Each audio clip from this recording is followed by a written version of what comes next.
what is the mass media? Well, that's a good question. Yep. I would think that mass media in the postmodern world would equal many types of media. So the mass media is what? Great. Great. Mass media is Everywhere. Of course, I think of the internet first. And I would think of definitely newspaper, television, film. The mass media is ubiquitous. Mass media is propaganda.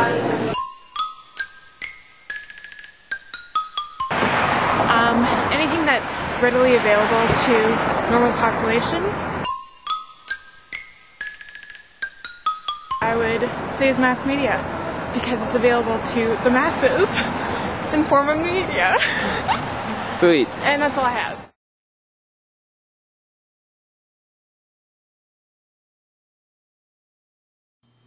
So media is plural for medium. A medium is basically any form of communication between one individual to another. For example, I just bought a whole bunch of brownies. I need to sell them off. So, hey, Lyndon. Mm-hmm. Hey, do you want to buy a brownie? No! Alright, well that's one medium, talking. Here's another one. Why don't you just verbalize all the things that you're trying to say? This will turn out so well, but I'm beginning to see that instead it's trouble. No, Mike. I said no. Alright, so that's another medium. Email on the internet. Here's one more. Come on out and say it. Even if the words are probably gonna hurt, I'd rather have the truth than something insincere. I said no, Mike. Alright, so that's another medium, print advertising. Media is plural for medium. Medium, of course, is a form of communication from one individual to another. Now, the mass media, as we know it, is a little bit different. What the mass media is are several individuals communicating to a broad audience, a huge audience, a mass audience, all right? So, you know, you have like the few people who own CTV, and they decide what they're going to communicate, and then they put it on TV, on radio, or whatever other media outlets they have, and they communicate, whether that's entertainment, you know, TV dramas, corner gas, that kind of stuff, or CTV NewsHour, communicating news events that are happening around the country. But what I really want you to understand is that basically is the gist of what the mass media is. It's a small group of people communicating entertainment, advertisements, stories, using the mass media, which is television, radio, internet, magazines, and so on, to communicate messages to the rest of us on the planet Earth.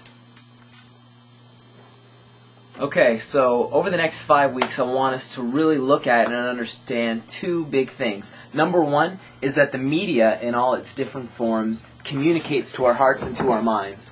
And that, number two, our hearts and our minds are incredibly important things.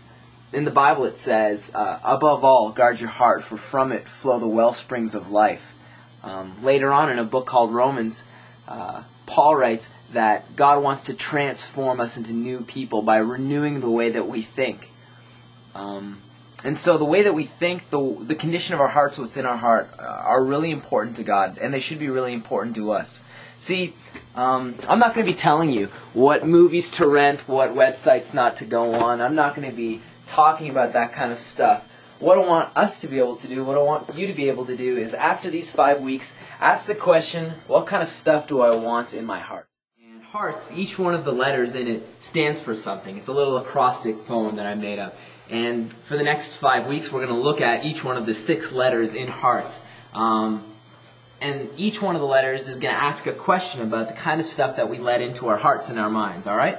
So the first question to ask when you're choosing to look at a certain kind of media, the first one is an H. So it asks, handpicked for God's glory.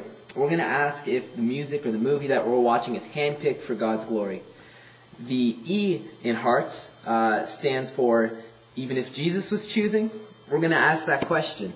The A in hearts stands for, approved of before the judgment seat of Christ. Is this decision, is this video game that I'm spending 16 hours playing, is this going to be approved of by Jesus when I stand before Him one day?